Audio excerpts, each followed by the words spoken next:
अस्सलाम वालेकुम गाइस, इस वीडियो में जो है हम इंडियन चैनल ड्रग्स का पार्ट 2 कंप्लीट करते हैं। फर्स्ट वीडियो में हमने ये देखा था कि एंजाइना क्या होता है, उसकी टाइप्स क्या होती हैं, कौन कौन से ड्रग्स जो हैं वो एंजाइना को ट्रीट करने के लिए यूज़ करते हैं। अब इस वीडियो में हम ड्रग्स की डिटेल्स पढ़ते हैं। फर्स्ट हमारे पास नाइट्राइट्स आ गए। नाइट्राइट्स में ड्रग्स के नेम लें तो isosorbide dinitrite, isosorbide mononitrite and nitroglycerin use हो सकते हैं। रूट्स ऑफ एडमिनिस्ट्रेशन देखें नाइट्राइट्स की तो सबलिंगुअली यूज़ कर सकते हैं, ओरल एंड ट्रांसडर्मल पैचेस में यूज़ कर सकते हैं।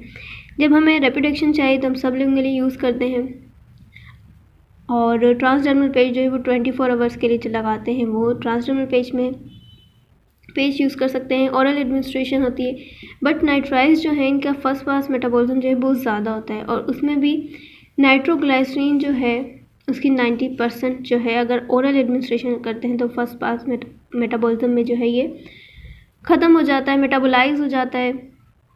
इसलिए हम ज़्यादातर जो है सबलिंगुअली यूज़ करते हैं, और ओरली लेते हैं तो ड्यूरेशन ऑफ एक्शन इसका 4 to 6 आवर्स रहते हैं नाइट्राइट्स के। लेकिन अगर ट्रांसडर्मल पेस्ट लेते हैं तो वो हम 24 आवर्स के लिए लगाते हैं, और अगर हमें एक्शन नहीं चाहिए तो हम उन्हें उतार भी सकते हैं।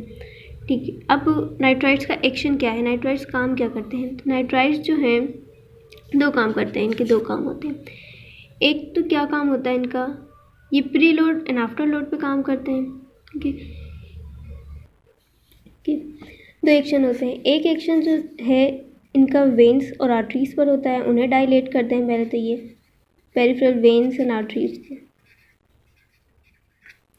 जिसकी वजह से ये pre load and after load को डिक्रीज कर देते हैं, ये भी आफ्टर लोड को डिक्रीज कर देते हैं। दूसरा एक्शन क्या होता है इनका, ये कोरोनरी आर्टरी को डायलेट करते हैं, जो हार्ट को सप्लाई कर रही होती है उन्हें डायलेट कर देते हैं।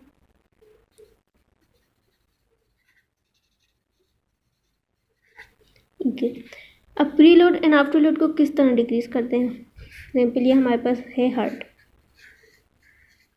ठीक है, हार्ट के पास जो है वो वेन्स ब्लड लेकर आ रही होती है। ठीक है,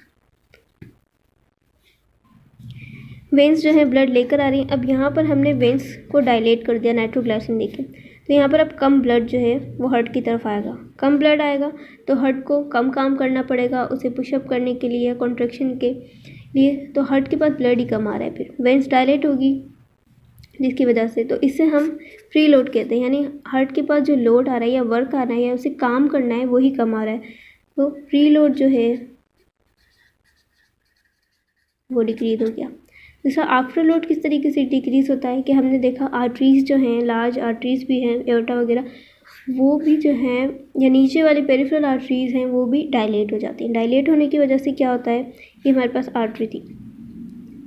आफ्टर लोड क्या होता है कि हार्ट को कितनी फोर्स लगानी पड़े, ये कितना प्रेशर बिल्डअप करना पड़े कि वो ब्लड को जो है पम्प कर दे आर्टरीज में बॉडी की तरफ, तो उसको इतना प्रेशर बिल्डअप करना पड़ता है जो इससे ज़्यादा हो। अब यहाँ का प्रेशर अगर हम कम कर दें, आर्टरीज को हमने डायलेट कर दिया, यहाँ पे रेजिस्टेंस कम हो गई, प्रेशर कम हो गया, तो हार्ट को भी अब कम प्रेशर जो है बिल्डअप करना पड़ेगा या कम कॉन्ट्रैक्शन करनी पड़ेगी ब्लड को पंप करने के लिए, क्योंकि यहाँ पे रेजिस्टेंस कम होगी। रेजिस्टेंस कम होगी तो हार्ट को काम कम करना पड़ेगा, तो यहाँ पे हमने डिक्रीज कर दिया आफ्टर लोड।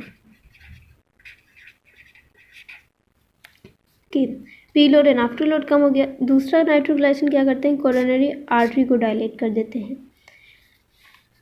अब ये सब एक्शन करते कैसे हैं नाइट्रेट्स, ये हमारे पास एग्जाम्पल हमारे पास आर्टरी है।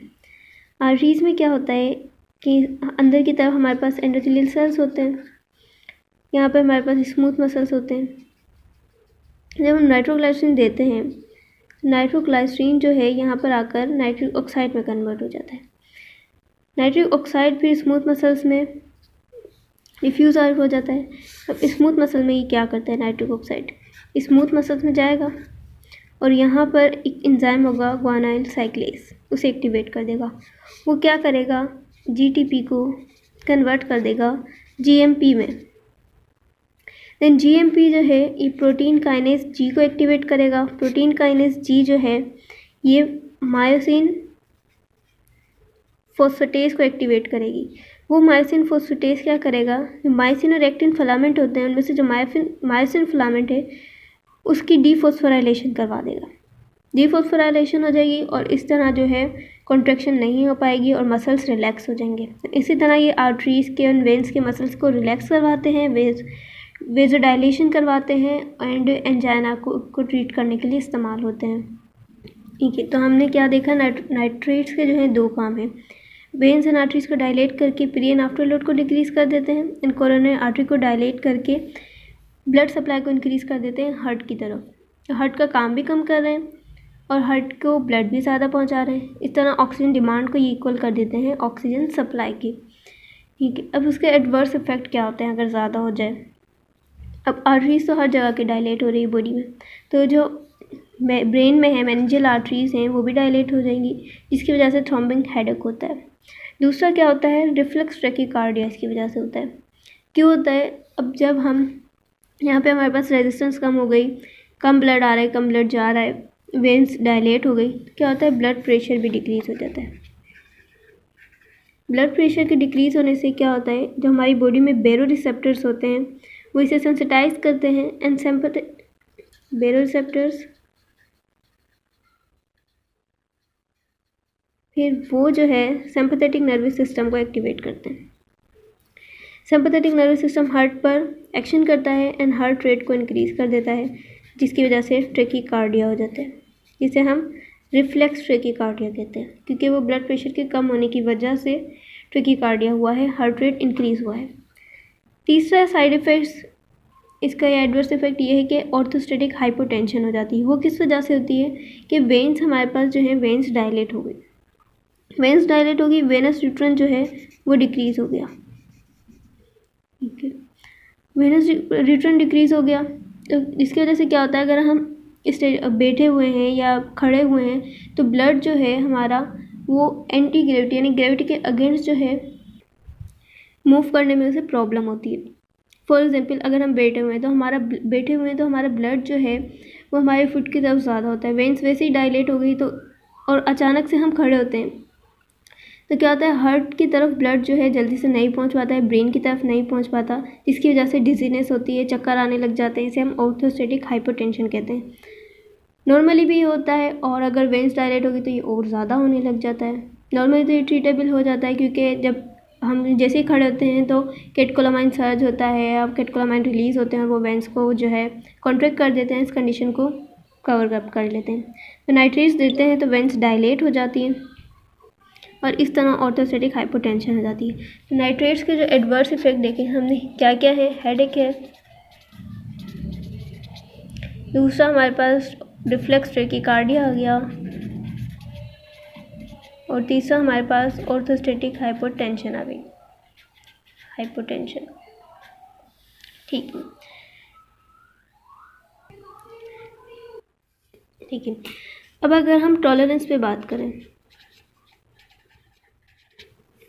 तो क्या होता है, 12 आवर्स के बाद नाइट्रेट्स की जो रिसेप्टर्स होते हैं वो डिसेंसिटाइज हो जाते हैं, जिसकी वजह से नाइट्रेट्स का एक्शन इतना नहीं हो पा रहा होता। इसलिए इससे ओवरकम करने के लिए हम क्या करते हैं, नाइट्रेट फ्री इंटरवल का काम करते हैं। क्या करते हैं कि 12 आवर्स के बाद जो अगर ट्रांसडर्मल पेच वगैरह भी यूज़ करें तो उन्हें उतार देते हैं, कुछ फ्री इंटरवल देते हैं ताकि जो रिसेप्टर्स हैं वो दोबारा से सेंसिटाइज हो जाएं और दोबारा से उसी तरीके से काम कर सके नाइट्रेट्स। अब एक डिसीज़ होती है मंडे डिसीज़। ठीक है, मंडे डिसीज़ में क्या होता है कि जो वर्कर्स होते हैं इंडस्ट्रीज़ में काम कर रहे होते हैं और क्रोनिक एक्सपोजर होता है उन पे नाइट्रेट्स का, तो उनमें नाइट्रेट्स टॉलरेंस जो है वो डेवलप हो जाती है और उन पे फिर वो नाइट्रेट जो है वो कोई एडवर्स इफेक्ट शो नहीं कर रहा होता, ट्रैकीकार्डिया वगैरह, क्योंकि उनके रिसेप्टर डिसेंसिटाइज हो गए थे, उस पर एक्शन ही नहीं हो रहा। फिर क्या होता है, अब वो पूरे हफ्ते काम करते हैं मंडे से लेकर सैटरडे तक, तो बीच में एक दिन आ जाता है संडे को काम नहीं होता, तो उसके बाद जब वो दोबारा मंडे को आते हैं और नाइट्रेट्स का एक्सपोजर होता है तो उसमें क्या होता है, वो फिर दोबारा एडवर्स इफेक्ट जो हैं वो उनमें शो होते हैं, tachycardia, reflex tachycardia, headache, orthostatic hypotension, तो ये एडवर्स इफेक्ट देखते हैं। तो सिंपली ये मंडे डिसीज़ हो गई। ठीक है, उसके बाद हम देखते हैं कि कॉन्ट्राइंडिकेशन क्या है। नाइट्रेट्स को जो है हम यूज़ नहीं कर सकते फॉस्फोडाइस्ट्रेस इनहिबिटर्स के साथ। क्यों यूज़ नहीं कर सकते? अब हमने देखा कि नाइट्रेट्स का काम क्या था, कि नाइट्रेट जो हैं वो जीटीपी को साइक्लिक जीएमपी में कन्वर्ट करवा रहे थे।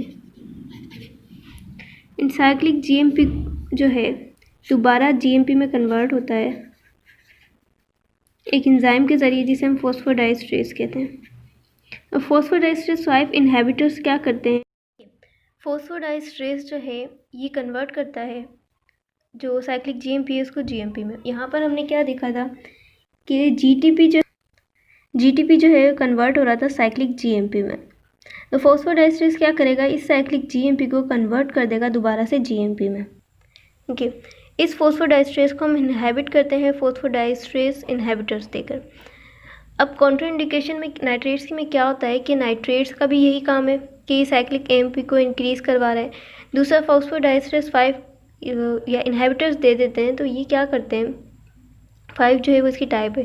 अच्छा, ये क्या करते हैं कि इस एंजाइम को इनहिबिट कर दिया तो साइक्लिक जीएमपी कन्वर्ट नहीं हो पा रहा, जिसकी वजह से साइक्लिक जीएमपी भी इंक्रीज़ हो जाएगा और ये इन्हेंस करेंगे नाइट्रेट्स के इफेक्ट को, जिसकी वजह से एडवर्स इफेक्ट भी इंक्रीज़ हो सकते हैं। अच्छा, फॉस्फोडाइस्ट्रेस इनहिबिटर्स को हम ट्रिवल ट्रीटमेंट के लिए यूज़ करते हैं, इरेक्टाइल डिसफंक्शन के लिए उसको ट्रीट करने के लिए भी यूज़ कर सकते हैं, जिसमें हम ब्लड सप्लाई को इंक्रीज़ करते हैं, उसकी वेजोडाइलेशन वहाँ होती है, नाइट्रेट्स करवाते हैं जिससे वेजोडाइलेशन, वैसे ये करवा रहे हैं किस तरीके से साइक्लिक जीएमपी को इंक्रीज़ करवा रहे हैं और वहाँ पर स्मूथ मसल्स को रिलैक्स करवाते हैं, ब्लड वेजोडाइलेशन हो जाती है, ब्लड एक्यूमुलेट होता है एंड इरेक्शन का प्रोसेस होता है।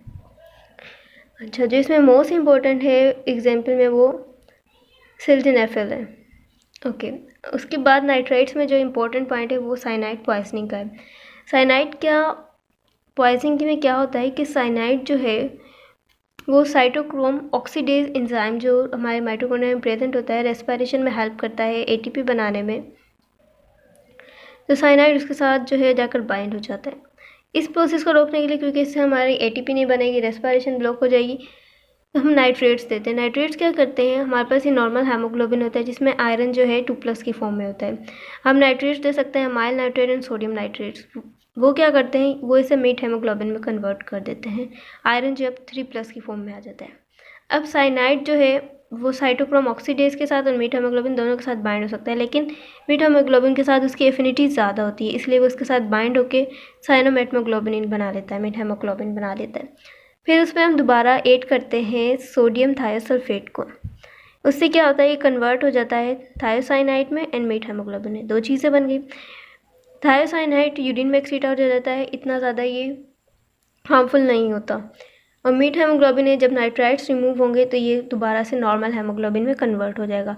इस तरह हम नाइट्रेट्स को जो है नाइट्राइट्स को, नॉट नाइट्रेट्स, हम यूज़ करते हैं नाइट्राइट्स को बट नॉट नाइट्रेट्स। साइनाइड गलती से नाइट्रेट्स लिख दिया था, ये है नाइट्राइट्स, ठीक है। उसके बाद हम बीटा ब्लॉकर्स और आगे की ड्रग्स जो है नेक्स्ट वीडियो में करते हैं।